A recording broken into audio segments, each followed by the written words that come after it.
शेनगाव तालुक्यातील वेलतुरा गावामध्ये रात्री 2 गटात राडा झाला होता। खरं तर हा राडा एका धार्मिक मिरवणुकीच्या कारणावरून झाल्याची माहिती आता आपल्याला येथील ग्रामस्थांनी सांगितले। मी त्याच वेलतुरा गावामध्ये आता पोहोचलो आहे। याच वेलतुरा गावामध्ये आता तणावपूर्ण शांतता आहे। पोलिसांचा मोठा बंदोबस्त या ठिकाणी लावलेला आहे। तर वरिष्ठ अधिकारी हे हळूहळू आता या गावामध्ये दाखल झालेले आहेत। दाखल झालेले याच परिसरातले उपविभागीय श्री केंद्रे सर असतील, त्याचबरोबर या पोलीस स्टेशनचे PI श्री मस्के सर असतील, हेही या ठिकाणी दाखल झालेले आहेत। हळूहळू जे आहे ते या गावामध्ये आता पोलीस अधिकारी जे आहेत ते दाखल व्हायला, तर गावात पूर्णतः शांतता आहे। अधिकारी जे आहेत ते चर्चा करतायत। आत्ताच या गावातील दोन्ही गटातील जे आहेत ते सर्वांची जे आहे ते शांतता समितीची बैठक पार पडणार आहे। बैठकीलाही ग्रामस्थ या ग्रामपंचायतच्या सभागृहामध्ये दाखल होत आहेत। खरं तर हा राडा नेमका जो आहे तो खरं तर या अगोदरही काही किरकोळ घटना घडल्या होत्या। त्यानंतर जे आहे तो रात्रीचा राडा जो आहे तो मोठा झालेला आहे। एकूण एकावरती जे आहे ते लाठ्याकाठ्यांनी मारहाण केली आहे, दगडफेक झालेली आहे आणि त्यानंतर ह्या गावामध्ये जे आहे ते पोलिसांचा मोठा फौजफाटा सुद्धा दाखल झालेला आहे। आताच या ठिकाणी जे आहेत ते या विभागाचे पोलीस उपविभागाधिकारी श्री केंद्रे सर आहेत, त्याचबरोबर येथील पोलीस स्टेशनचे इंचार्ज आहेत श्री मस्के सर, हेही दाखल झाले आहेत। आपल्यासोबत आहेत राजकुमार केंद्रे सर, उपविभागाधिकारी त्या परिसरातले। सर, खरं तर काय नेमकं घडलं होतं आणि सगळं काय प्रकरण? शेनगाव पोलिसांच्या अंतर्गत वेलतुरा म्हणून गाव आहे। वेलतुरा गावामध्ये मराठा आणि वंजारी असे 2 समाज असतात आणि इतरही समाज आहेत। पण वंजारी समाजाची काल 8व्या दिवसाच्या मिरवणूक, देवी विसर्जनची मिरवणूक चालू होती।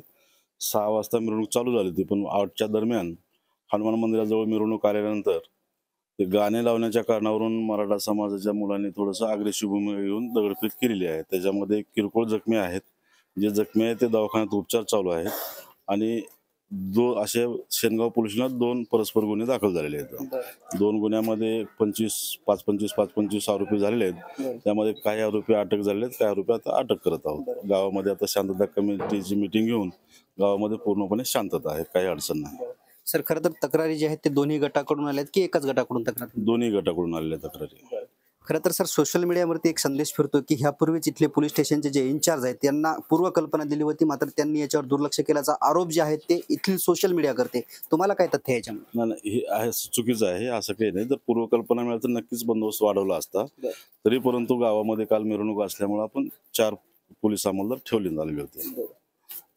खरं तर आता गावामध्ये जे आहे ते शांतता आहे आणि पोलिसांनी आव्हान सर्व जनतेला केलं की कोणीही अफवावरती विश्वास ठेवू नये, सोशल मीडियावरती विश्वास ठेवू नये। जे काय असेल ते श्रीकृष्ण कोकाटे पोलीस अधीक्षक आहेत, यांनीही आवाहन केलं की कोणाची काही समस्या असेल तर स्वतः माझ्याशी संपर्क असावा, मात्र कोणीही अफवावर विश्वास ठेवू नसल्याचं पोलिसांच्या वतीने सांगण्यात येत आहे।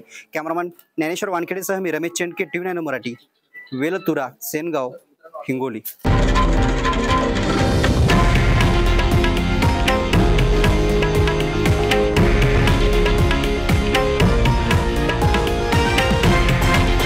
हे आहे देशातील नंबर 1 न्यूज नेटवर्क आणि आपण पाहत आहात TV9 मराठी, एकमेव।